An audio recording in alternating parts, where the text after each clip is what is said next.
Good morning. My name is Johanna Harder. Thank you for taking the time to join us. Today, we are providing an overview of the California Department of Education's California Assessment System Request for Qualifications Stage 1. This is an informational webinar. On the next 3 slides, we will be laying some groundwork for this presentation.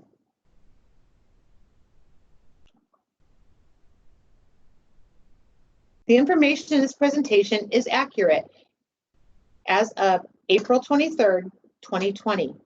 However, the timeline and details of the Request for Qualifications, or RFQ, contained herein are subject to change.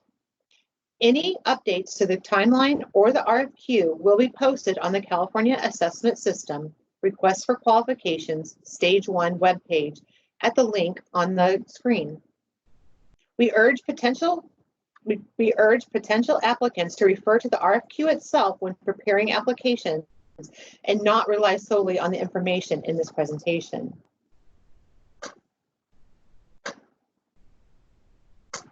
Our objectives for this webinar are as follows. We want to provide a brief overview. We want to provide an overview of the 4-stage approach to procurement, provide an overview of the organization of the documents, and review important submission requirements, as well as the process for submitting questions. Please make sure your phone lines are muted during this presentation. Also, we will not be taking live questions during this webinar. We would like you to submit your questions via email so that everyone will be able to see the question and the respective answers. So if you happen to have further questions after today's webinar, please email them to mglippa@cde.ca.gov with the subject line RFQ questions. These webinar slides are available via email request using the information above. On the next few slides, I will provide a short overview of the California Assessment System to bring us to the place where we are at today in releasing a request for qualifications. This RFQ solicits submissions for evaluation of contractors with the capacity and expertise to develop, administer, score, analyze, and report assessments, as well as implement a technology solution in support of the CASP system as defined in the California Education Code sections 60601 through 60649, and the LPAC as defined in sections 313 and 60810. As noted on page 5 of the RFQ, the California Assessment Systems, the CASP summative assessments include the Smarter Balanced Summative Assessments for English Language Arts and Mathematics, the California Alternate Assessments for English Language Arts, Mathematics, and Science. And these are for the students with the most significant cognitive disabilities as designated in their Individualized Education Program, or IEP. CASP also contains the California Science Test, or CAST, and the California Spanish Assessment, or CSA, for Spanish Reading Language Arts. The LPAC includes the following assessments. The initial LPAC, which is used to identify students as being either English learners or fluent in English. It also includes the summative LPAC, which is used to measure progress towards English language proficiency for students identified as English learners. And then the alternate LPAC for students with the most significant cognitive disabilities as designated in their IEP. The CASP and LPAC contracts were competitively procured separately in 2015. At that time, the CASP contract encompassed the technology infrastructure. With the approval of the California State Board of Education in November 2018, the LPAC was integrated into the CASP contract, which included the development and the administration of both the CASP and the LPAC through the 2021-2022 school year. The release of this RFQ is to procure an assessment contract for the next 5 administrations of the California Assessment System. Subject to funding, this contract is expected to be from July 1, 2022 through December 31, 2027. On the following slides, I will cover the purpose and high-level overview of the 4 different stages in this procurement approach. The goal of this approach is to cast a wide net to identify an assessment contractor with the capacity and expertise to successfully implement the California assessment system. The process is competitive and open, utilizes standardized scoring criteria, and concentrates significant effort on determining whether potential contractors are qualified to provide the critical components of the assessment programs. This approach using stages provides the CDE the opportunity to witness demonstrations in critical areas of focus prior to lengthy document review processes, and it limits formal written submissions for those potential contractors who have proven the capacity and expertise for successful implementation to meet California's needs. In this approach, we have set up 4 stages. First is the qualification stage. Potential contractors who pass this stage will move on to stage 2, which is the mandatory demonstration stage. Those potential contractors who passes stages 1 and 2 will be invited to the 3rd stage, the formal written submission stage. Finally, the potential contractor approved by the State Board of Education will go to stage 4, which is the negotiation stage. On the following slides, I will be giving more details on what will be required during each of these stages. In stage 1, by using a request for qualifications, potential contractors can provide narratives of their capacity and expertise in the identified key areas of qualification. Submissions will be evaluated according to the predefined criteria in Appendix A, Stage 1 Scoring Guide. A new demonstration package will be released for those potential contractors who successfully pass Stage 1. Potential contractors will conduct mandatory demonstrations of, but not limited to, the areas of focus in Appendix D, which are smarter balance test items, non-smarter balance test items, capturing, scoring, and reporting, accessibility resources, capacity and performance, and single sign-on. Potential contractors that have successfully passed stages 1 and 2 will be invited to submit a formal written submission to include, but not limited to, the following tasks: comprehensive plan and schedule of deliverables, program support services, technology services, test security, accessibility and accommodations, assessment development, test administration, scoring and analysis, and reporting.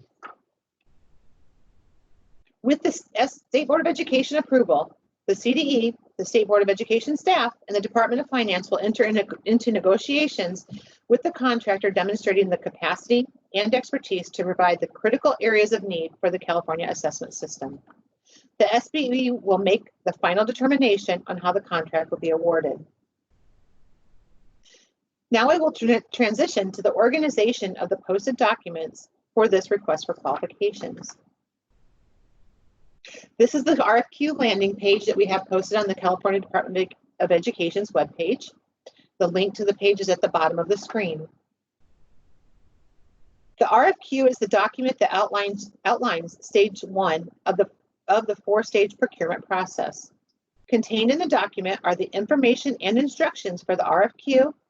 The appendices are for references and attachments that need to be completed by the potential contractors. There are 7 main sections in the RFQ.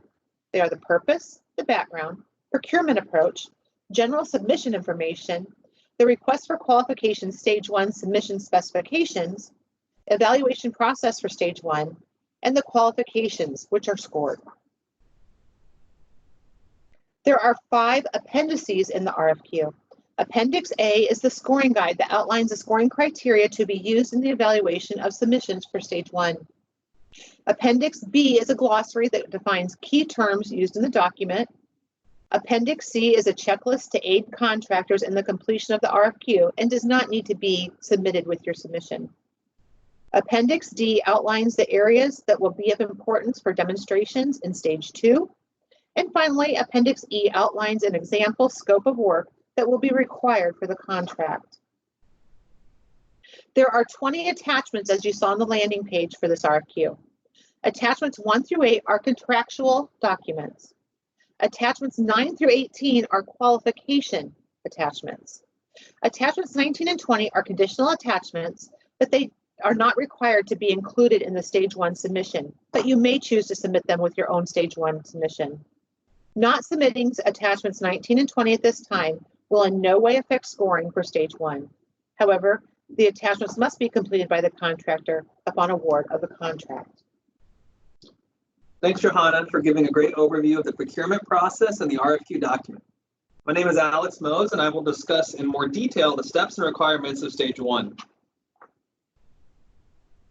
The principal evaluation document for stage 1 is the scoring guide found in Appendix A. The scoring guide outlines the criteria that will be used to evaluate submissions. I will highlight some of the key components required of submissions in the next few slides, and much of what I discussed is found in the scoring guide. So stage 1 has 2 steps, a pass-fail step in step 1 and an evaluation step in step 2. In step 1, submissions will be evaluated on a pass-fail basis of the required forms using the attachment checklist in stage 1 scoring guide found in Appendix A. This slide shows the 18 mandatory documents that must be included in the contractor's RFQ submission. The first 8 attachments cover some of the required certifications and clients' references. Attachments 9 through 18 specifically ask for contractors to indicate some of their capabilities and experiences as it relates to fulfilling a potential assessment contract.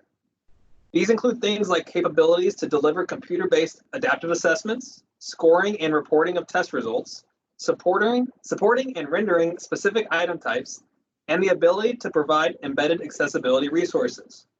A more detailed description of each of these attachments can be found in the RFQ itself. Any submission that does not submit any one of the 18 mandatory documents will receive a fail for step 1 and will not be evaluated any further. Those that pass step 1 will move on to step 2. So here is the stage 1 attachment checklist that contractors may want to use when navigating the submission process. This checklist lists the required documents for a submission. Again, any document not included in a submission will receive a fail for that attachment, and the submission will no longer be considered or evaluated. So once a contractor passes step 1, they will move on to step 2. For step 2, a subset of the 10 forms that were part of the pass-fail step in step 1 are identified as specific qualifications to be evaluated in step 2. Each of these 10 qualifications have sections filled out by a potential contractor that will be evaluated by an evaluation committee at the California Department of Education. The committee will evaluate and provide a score for each qualification using scoring criteria. The 10 qualifications are listed here with their associated point value. There is a minimum requirement of 800 points to be eligible to advance to stage 2.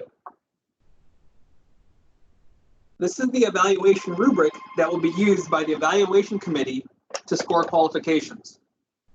Members of the evaluation committee will assess each qualification using the scoring guide along with this rubric to assign a numerical score to each qualification.